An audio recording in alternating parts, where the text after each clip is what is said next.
Internautes, téléspectateurs, téléspectatrices, nous sommes très heureux de vous retrouver aujourd'hui pour notre émission Souviens-toi. Nous vous l'avons déjà annoncé, aujourd'hui nous allons parler de la création de l'homme. C'est toujours avec notre ami, notre invité, le docteur Franck Segui, à qui nous disons bonjour. Bonjour Mackenson et bonjour à nos internautes qui nous suivent depuis leur appareil. Nous sommes très heureux d'entrer chez vous, chers internautes, et de vous apporter cette émission qui est un travail de mémoire. N'oubliez pas, ici c'est Souviens-toi. Donc c'est toujours avec plaisir que nous vous recevons dans cette émission pour dialoguer ensemble, pour discuter de la parole de Dieu surtout, mais aussi d'autres perspectives et discuter d'autres idées. Donc aujourd'hui nous allons parler de la création de l'homme et nous pensons que cela va tourner bien, c'est ça? Nous avons parlé de la création de la terre et nous avons vu comment Dieu a pris et a mis 6 jours pour créer tout ce que nous voyons et ce que nous ne voyons pas non plus, parce qu'il n'y a pas que ce qui est visible qui a été créé durant ces jours.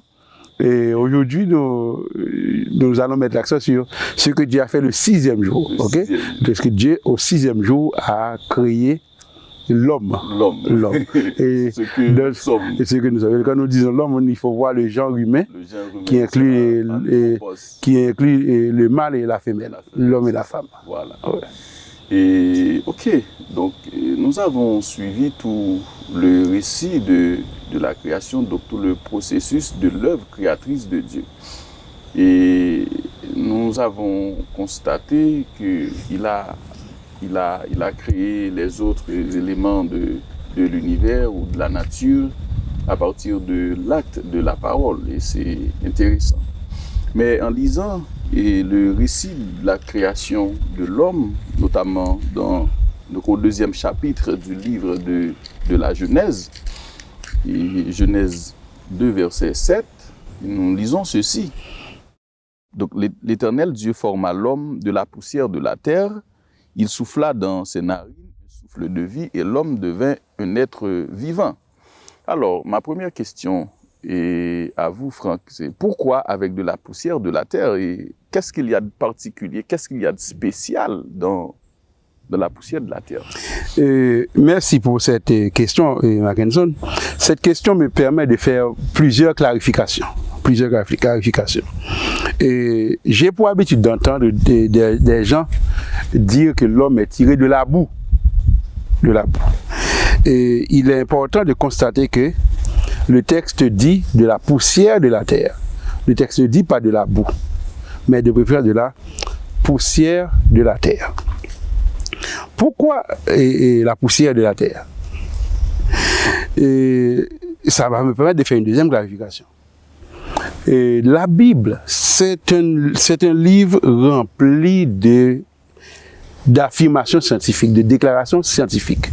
Je vois que tu insistes souvent sur les déclarations, les affirmations scientifiques. Oui, pourquoi j'insiste sur ça? C'est parce qu'il y a des gens qui pensent que la Bible, c'est un livre mystique, c'est pour des gens qui seraient des initiés, ou bien c'est pour des gens qui ne sont pas trop intéressés par les questions rationnelles. Mais j'insiste sur le fait que la Bible est un livre rempli d'affirmations scientifiques. Ce que l'on ne trouve pas dans la Bible, c'est le langage scientifique. Et ça, il faut insister dessus. Pourquoi? Parce que le langage scientifique que nous connaissons aujourd'hui, c'est un langage qui date de quelques centaines d'années, de la science moderne. Voilà. Tandis que la Bible, c'est un ouvrage écrit, qui a commencé à être rédigé environ 1500 ans avant la naissance de Jésus. Donc, le langage scientifique moderne, on ne peut pas le retrouver dans la Bible. Mais ici, ce que nous avons au verset 7, le verset que tu viens de lire, c'est une déclaration scientifique. Qu'est-ce qu'il y a de scientifique dans cette déclaration? C'est le fait que le texte nous dit que l'homme est formé de la poussière de la terre. Normalement, en langage d'aujourd'hui, si nous voulons retraduire ce texte et le mettre en langage d'aujourd'hui, on remplacerait poussière de la Terre par l'atome. L'atome. Oui. C'est quoi un atome? Pas de panique, Curio, je t'explique. Tout ce qui existe, comme les objets, les êtres vivants, les liquides et même l'air que l'on respire, est constitué d'atomes. Ils sont partout.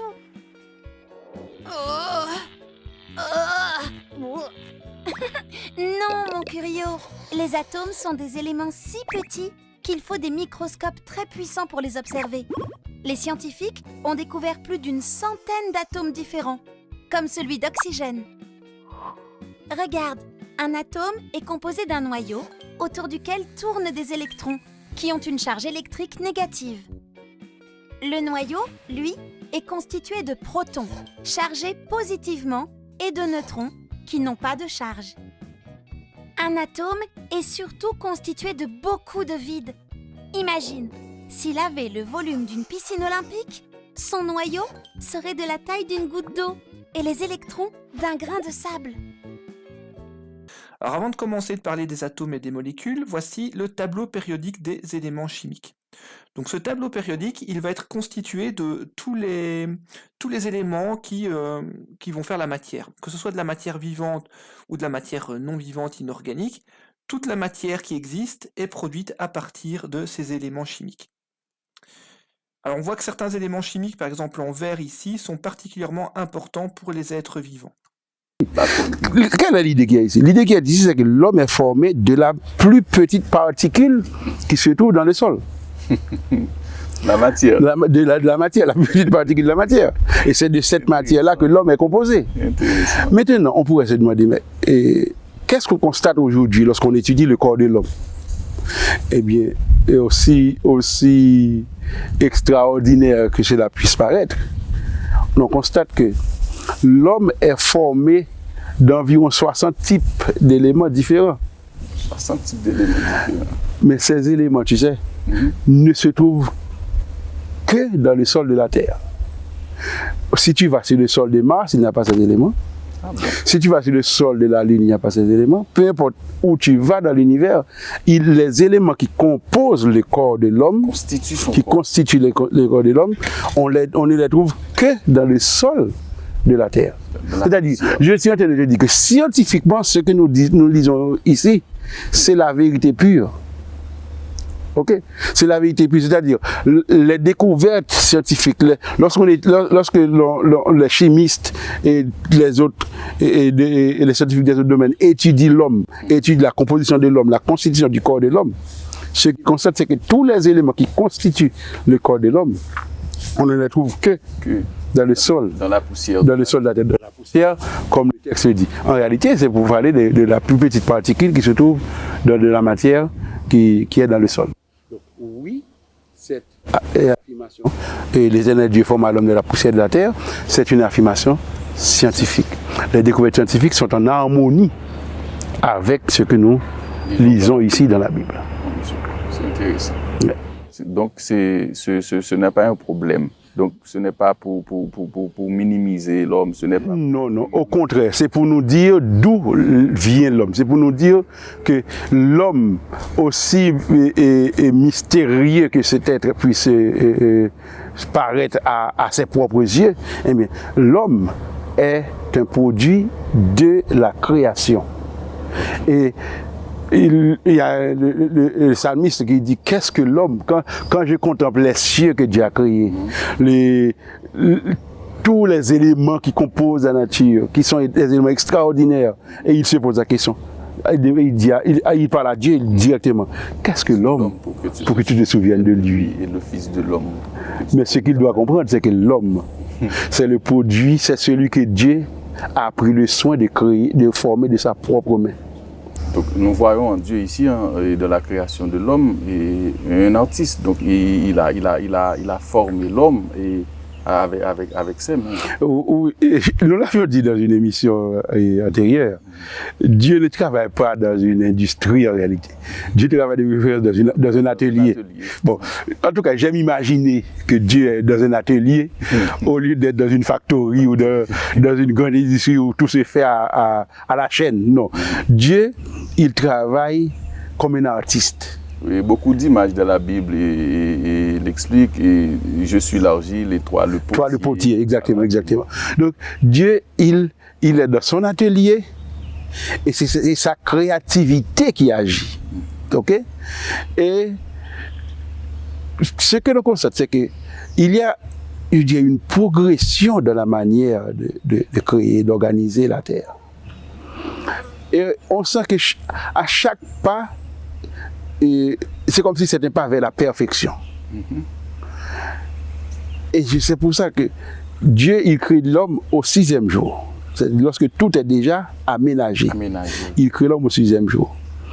Et au moment de créer l'homme, il ne s'est pas contenté d'utiliser la parole. Il a utilisé la parole. Bien sûr. Il a dit, par exemple, faisons l'homme à notre image. Il a utilisé mais il n'a pas parlé à la terre. Il s'est parlé à lui-même. Faisons l'homme. Faisons l'homme. Ok, à l'impératif, à notre image et à notre ressemblance. Et le texte nous dit que c'est ainsi que Dieu, de sa main, a pris la poussière de la terre. Je ne sais pas si nos internautes préfèrent le langage d'aujourd'hui. Il a pris les atomes de la terre, la plus petite particule que l'on puisse identifier de la matière, et avec cette matière, il a formé l'homme. Donc on pourrait dire que l'homme n'est pas une créature spontanée. Non, non. Non seulement l'homme n'est pas une créature spontanée, mais nous devons profiter pour dire qu'il n'y a aucune création spontanée dans l'univers. Okay. Toute la création est planifiée. Et la science, toutes les recherches scientifiques prouvent que le hasard ne peut rien produire. Tout ce qui existe dans l'univers est le résultat d'une planification. C'est ça. Et comme il ne peut y avoir de planification sans planificateur, même si la science ne peut pas répondre à la question qui est le planificateur, okay. Mais nous autres, nous savons que ce planificateur qui s'est révélé dans la nature, s'est aussi révélé dans sa parole, et il nous dit qui il est. Voilà. Nous avons sa parole dans la Bible. Okay. Ok? Voilà. Et au début, tu as parlé, au fait, et quand tu parlais de l'homme, tu as parlé aussi du genre humain. Donc c'est l'homme et la femme. Et la femme. Et c'est exactement ce que nous dit le récit de la création de l'homme. Et tout de suite, nous avons remarqué que donc c'est Dieu lui-même qui a constaté donc qu'il n'est pas bon que l'homme soit seul. Je vais lui faire une aide semblable à lui. Et arrivé au verset 22, il nous dit: l'Éternel Dieu forma une femme de la côte qu'il avait prise de l'homme et il l'amena vers l'homme. Et donc ça, c'est la création de la femme, de Ève.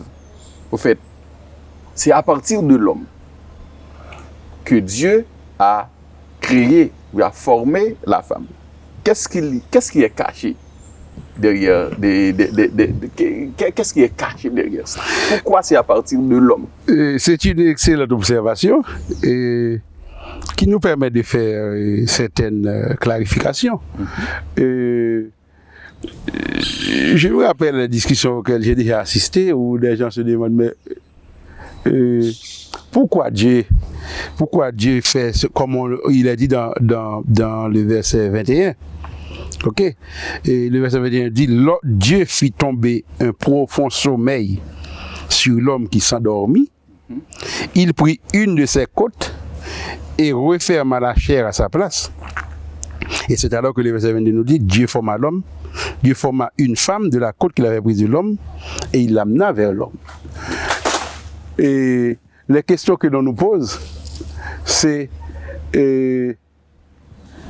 par exemple, les théologiens, lorsqu'ils célèbrent des mariages, les pasteurs, ils disent Dieu a pris une côte. Ce n'est pas de la tête. Ce n'est pas ni de la tête ni de les pieds. Parce que si c'était de la tête, ça aurait été pour dominer l'homme. Si c'est dans les pieds, c'était pour que l'homme puisse la piétiner, marcher dessus, soit de marcher, soit inférieur à l'homme. Mais Dieu l'a pris à ses côtes pour qu'il soit égal. Oui, le rapport d'égalité. Hein? Le rapport d'égalité. Est-ce que c'est exactement ça? Est-ce que c'est réellement ça? Mon cher, c'est très bien de dire ça. Mais scientifiquement, c'est beaucoup plus profond que ça. Beaucoup plus profond que ça. C'est beaucoup plus profond que ça. Ah, bon. Laissez-moi essayer de t'expliquer. Que signifie l'Éternel Dieu fit tomber un profond sommeil sur l'homme? Oui. Aujourd'hui, c'est ce que la science appelle l'anesthésie générale. Anesthésie générale. Bien sûr, c'est ça, l'anesthésie générale. Nous sommes dans la médecine là. Oh, bien sûr. Ok. Donc Dieu a anesthésié l'homme. C'est ça, il fit tomber pour l'homme. Il l'a anesthésié. Que c'est que la médecine aujourd'hui est capable de pratiquer. Lorsqu'il y a des opérations, des interventions chirurgicales à faire, eh bien, on fait tomber sur la personne une anesthésie générale. Et l'homme, Dieu prit une côte. Pourquoi est-ce qu'il a pris une côte? Parce que c'est là que se trouve ce qu'on appelle la moelle osseuse. Et à quoi ça sert la moelle osseuse? Donc ce n'est pas au hasard. Non, ce n'est pas par hasard. Ça, voilà. Pourquoi c'est dans les côtes? C'est parce que là se trouve la moelle osseuse. Et à quoi sert la moelle osseuse? Eh bien, en 1996, le monde a assisté à ce que nous appelons aujourd'hui un clonage. Clonage. C'est-à-dire, oui, c'est-à-dire, ce que Dieu a fait, c'était un clonage. Il a pris une côte, parce que dans cette côte, il a la moelle osseuse, et c'est la moelle osseuse que l'on utilise dans ce qu'on appelle l'ingénierie génétique pour pouvoir dupliquer un être vivant. Et en 1996, une équipe de savants, dirigée par l'Écossais Ian Wilmot, avait pris une brebis, et ils ont pris de la côte de la brebis, ils ont tiré la moelle osseuse dont ils avaient besoin, et à partir de ça, ils ont dupliqué la brebis, ils ont fait apparaître une autre brebis qui a été appelée Dolly. Donc Dolly a été clonée à partir d'une brebis vivante. Et on a eu une deuxième brebis. Une deuxième brebis qui est morte en 2003. Donc de 1997 à 2003, ça fait 7 ans. Pendant 7 ans, le monde a connu cette première opération que l'on appelle aujourd'hui clonage. Et qui aujourd'hui se pratique sur des mammifères comme des taureaux, des vaches, etc. Ça se pratique aujourd'hui. Donc pourquoi il a pris la côte?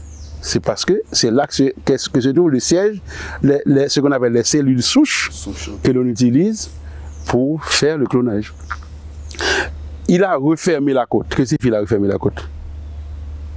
Mais aujourd'hui, l'un des domaines les plus florissants de la médecine, c'est la chirurgie plastique. Plastique, ok. Sauf que dans ce cas, Dieu a fait pouvoir dans une chirurgie plastique de réparation. De réparation. Il y a une chirurgie plastique que l'on pratique aujourd'hui, c'est pour la beauté. Okay. C'est des gens qui estiment que leur nez n'est pas assez pointu ou bien n'est pas assez écrasé. Ça dépend du choix de la personne. Il y a par exemple des gens qui pensent que leur bouche est trop épaisse. Non, est trop épaisse ou bien trop mince. Il y a des gens qui injectent quelque chose dans leur pour pouvoir faire en sorte que leur bouche soit un peu plus épaisse. Parce que c'est des gens qui pensent qu'avoir une bouche épaisse, c'est plus élégant, c'est plus joli, c'est plus beau. Il y en a d'autres qui pensent qu'avoir une bouche mince, c'est plus beau, c'est plus élégant. Donc c'est des gens qui ne sont pas satisfaits de leur apparence. Eh bien la chirurgie plastique aujourd'hui existe pour ces gens-là. Mais il y a la chirurgie plastique de réparation, par exemple dans le cas d'une brûlure, d'une personne qui a subi un accident, eh bien la chirurgie plastique aide à réparer l'organe qui a été endommagé. Donc Dieu a fait pour Adam ce qu'on appelle une chirurgie plastique de réparation. Ok. Et après avoir fermé la côte, Dieu a formé de la côte qu'il a pris une femme. Qu'est-ce que ça signifie? Dieu a dupliqué le premier être qu'il a créé. Donc, c'est comme si pour aujourd'hui on dit que Dieu a fait un clonage. Il a fait un clonage. Oui. Donc, vous pensez... Ce qui signifie qu'il produit un deuxième individu qui a le même ADN que le premier, mais qui n'a pas nécessairement la même apparence physique. C'est ça le processus. Donc, ce qui signifie que la création de l'homme, que l'on regarde comme si ça c'est comme un conte de fées, ça n'a pas de sens. En réalité, même scientifiquement, au contraire, c'est scientifiquement que ça a du sens. C'est scientifiquement que ça a du sens. Ok? C'est juste que Dieu a, je dirais, Bon, le mot qu'il utilise est trop faible, mais j'allais dire une capacité, mais Oui. c'est tellement faible de dire ça pour Dieu. De toute façon, mais on constate que Dieu donne à l'homme aussi la capacité de mener des recherches, et au fil du temps, l'homme arrive aujourd'hui à faire des choses que l'on n'aurait même pas imaginé 50 ans avant ou 100 ans avant. Okay? Qui pourrait, en 1950 ou en 1920, imaginer qu'en 1996, l'homme allait pouvoir cloner un mammifère. Peut-être qu'on ne pourrait pas imaginer cela, mais cela a été fait. Ok. Donc, le processus que Dieu a utilisé pour créer la femme, c'est un processus qui est compréhensible scientifiquement. Scientifique. C'est scientifiquement compréhensible. En d'autres termes, il fait beaucoup plus sens de croire dans ce récit que nous avons de la Bible que dans les inventions que certains scientifiques. Non, que certains scientifiques, parce qu'il ne faut pas dire que c'est la science. Ok. Parce que le créationnisme aussi c'est la science. Ok. L'évolutionnisme c'est la science, mais le créationnisme aussi c'est la science. Mais on voit que les évolutionnistes, ils font tout ce qu'ils peuvent pour résister à l'idée que l'homme a été créé par une intelligence qu'il a planifiée. Mais les recherches, les avancées de la science sont en train de confirmer ça. Okay? Donc aujourd'hui, la science est totalement du côté du créationnisme. Totalement. Je ne dis pas majoritairement, mais je dis totalement du côté du créationnisme. Un jour avant le retour de Jésus, donc tous ces scientifiques-là deviennent des chrétiens. De toute façon, la majorité sont des croyants. Ils ne sont pas toujours autorisés à affirmer leur foi. Mais on sait que la majorité sont des croyants. Donc ça, là, on peut dire Amen. Hein? Amen, oui, on peut dire Amen. Voilà, ok. Maintenant, la création de l'homme et d'Adam et en fait, les approches scientifiques sont vraiment intéressantes ici. Mais ne pensez-vous pas aussi qu'il y a un aspect sentimental dans oui, la manière en fait, à Dieu de créer l'homme? Il suffit de lire le texte et on peut voir que dans ta question, la réponse que tu suggères, c'est la bonne. Voilà. Parce que, écoutez bien, non, mais même avant le verset 23, regarde le verset 19, okay, qui nous dit que Dieu, ce qu'il fait, après avoir formé l'homme, il fait passer devant l'homme tous les animaux qu'il avait créés. Ensuite, il demande à l'homme de les nommer. Il est en train de réveiller, d'ouvrir les yeux de l'homme. Il est en train d'ouvrir les yeux de l'homme. Et qu'est-ce que l'homme constate? Parce que l'homme est quand même créé intelligent. Et ce n'est pas une intelligence aussi faible que la nôtre aujourd'hui. L'intelligence d'Adam, je n'imagine même pas, mais l'intelligence d'Adam, c'est peut-être 1000 fois supérieure à l'intelligence que nous avons aujourd'hui, ou peut-être 10 000 fois. Okay. Daniel et ses amis étaient 10 fois supérieurs aux sages de Babylone. Mais Adam n'est pas seulement 10 fois supérieur à nous. Je suppose qu'il est 1000 fois, du point de vue de l'intelligence, plus intelligent que nous. Donc il se rend rapidement compte de quoi? Eh bien, il se rend compte que tous les animaux sont pères. Ils marchent deux par deux. Mais il se dit, mais moi, comment est-ce que je vais vivre moi-même sur la terre? Donc je vais tous les jours regarder ces animaux qui marchent des années. C'est-à-dire, tandis que moi, je suis seul. Pour lui, il était aveugle. Il était encore aveugle. Donc, Dieu a donné à l'homme la possibilité de se rendre compte qu'il est seul et qu'être seul n'est pas bon. Il lui manque quelque chose. Et à ce moment-là, c'est Dieu lui-même qui dit, il n'est pas bon. Ok? Dieu dit, il n'est pas bon que l'homme soit seul. C'est le verset 18. Et c'est ainsi, lorsque Dieu a fini de créer cette femme, regardez comment l'homme est devenu poète. Poète. Le premier poète de l'univers. Il est devenu poète. Et l'homme dit, voici cette fois celle qui est os de mes os et chair de ma chair. Ça, c'est une poésie. Essayez de la place d'Adam. Okay. Voici cette fois celle qui est os de mes os et chair de ma chair. On l'appellera femme parce qu'elle a été prise de l'homme. Comme nous avons l'habitude de le dire créole, il parle, il déparle. Il devient poète tout d'un coup en présence de cette merveille que Dieu vient de créer pour être sa compagne. Et nous avons l'impression que toutes les manifestations corporelles ou physiologiques ou biologiques d'Adam étaient faites. Toutes ces manifestations étaient, je dirais, en activité. En activité. Voilà. Donc, réellement, ce récit, c'est un récit extraordinaire. Ah oui. Lorsque nous le lisons, notamment pour ceux d'entre nous qui ne sont pas trop familiers aux questions scientifiques, aux recherches scientifiques, nous voyons un travail de foi et puis nous l'acceptons. Mais en réalité, Et si tu me demandes est-ce que je crois dans ces récits, je dirais non. Parce que moi, je ne crois pas, je sais. Ah, Je sais que c'est vrai. c'est vrai, tu sais que c'est vrai. C'est pas seulement que je crois. Donc, Parce que même la science aujourd'hui, même si je ne savais pas qui était ce Dieu qui a fait ça, mais même la science me dit que je dois croire que c'est pas l'homme et la femme ne sont pas un produit du hasard. okay. La science me dit non. La science me dit non. C'est deux êtres qui sont planifiés. Il n'y a que la planification qui soit capable de produire Voilà. deux êtres comme ça au même moment. Donc, en plus, Et qui se complètent avec une telle, je dirais, perfection. voilà. Donc, en plus de la croyance, donc tu as la conscience de Non, j'ai la pleine conscience que ce que je viens de lire, c'est vrai. D'autant plus que, comme je viens de te le dire, les avancées de la science, de la médecine en particulier, mais sont en train de montrer que ce qu'il y a ici, c'est quelque chose que l'on peut comprendre, même si l'on n'avait pas la foi. la foi. Même si on n'avait pas la foi. Okay. Donc, est-ce que j'y crois? Bien sûr que j'y crois. Mais c'est plus que ça. Je sais Voilà. que c'est vrai. C'est vrai. Je sais que c'est vrai.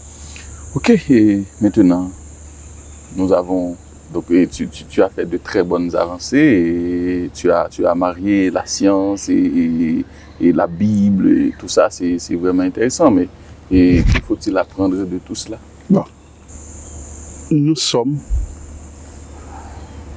un résultat. Et nous sommes un résultat voulu par celui qui a créé l'univers.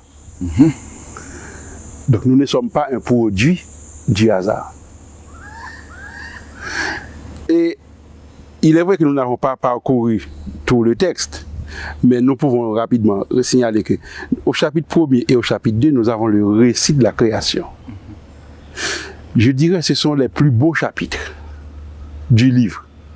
Pas seulement de la Genèse, Oui. mais de la Bible. De la Bible. d'une manière- À partir du chapitre 3, nous allons avoir le chapitre le plus triste de la Bible. Je ne sais pas si tu as arrêté attention. Le chapitre 3 dont nous n'avons pas parlé, Oui, oui. nos internautes peuvent aller vérifier. C'est le chapitre le plus triste. Nous n'avons pas encore parlé. Donc, nous n'avons pas encore parlé. Nous avons eu Mais mieux vaut le dire comme ça. spéciale, Ok. hein. Mais c'est le chapitre le plus triste de toute la Bible. Mais de même que la Bible s'ouvre sur ces deux chapitres les plus, je dirais, merveilleux, la Bible va également se clore sur deux chapitres qui sont les plus, je dirais, les plus réjouissants. Réjouissants. C'est le mot, Ok. les plus réjouissants de toute la Bible. Ces deux chapitres nous disent que, eh bien, de même que ce paradis que Dieu a créé, où il a placé l'homme comme un L'Apocalypse. Yes, l'Apocalypse 21 et 22. 22. Eh bien, dans ce moment-là, Dieu va refaire tout ce qu'il va faire, tout ce qu'il avait fait, et tout ce que l'homme a perdu, l'homme va le retrouver. Notamment aujourd'hui, nous sommes obligés de mourir. Toi et moi, nous sommes 100% conscients que nous sommes vivants aujourd'hui, mais nous ne savons pas jusqu'à quand, Ouais. parce qu'un jour nous allons mourir. Voilà. Nos internautes également. C'est une mauvaise nouvelle à leur annoncer. Ils vont mourir Mais aussi. une très bonne. Mais la bonne nouvelle, c'est que s'ils acceptent de marcher selon la volonté de ce Dieu qui les a créés, eh bien, un jour, Voilà. ils vont avoir la vie Voilà. Donc, éternelle. et cette mort sera un gain. Un gain. À ce moment-là, la mort sera un gain. Nous allons recouvrer la vie et nous aurons une vie qui n'est pas une vie qui va durer 10 ans, 50 ans, 100 ans ou 200 ans, mais une vie qui n'aura pas de fin, ou une vie où on ne comptera pas les années, parce que c'est une vie éternelle. C'est la promesse que nous avons. Eh bien, ce survol que nous venons de faire me permet de raffermir ma foi dans cette promesse qui va très très bientôt se réaliser. Ok. Et alors, du rapport, ou des rapports de l'homme et de la femme, que faut-il en tirer par rapport à cette manière et spectaculaire ou énigmatique de les créer? Bon, de cette lecture, du vol que nous venons de faire, je crois que ce que l'on devrait retirer, c'est que l'homme et la femme sont deux êtres différents qui se complètent. Différents. Qui se Complètes. complètent. Voilà. Parce que, comme Adam a dit, voici cette fois celle qui est os de mes os et chair de ma chair. Donc, voici celle qui le complète. Voici celle sans laquelle il était complet et triste. Il regardait et il ne comprenait pas ce qu'il faisait sur la terre. Imagine le jardin d'Éden, quelqu'un qui est dans le jardin d'Éden et qui est triste. Ok. Ça, c'est extraordinaire. Il est triste. Pourquoi est-il triste? Uniquement parce qu'il lui manquait celle qui devait compléter sa vie. Donc l'homme et la femme se complètent.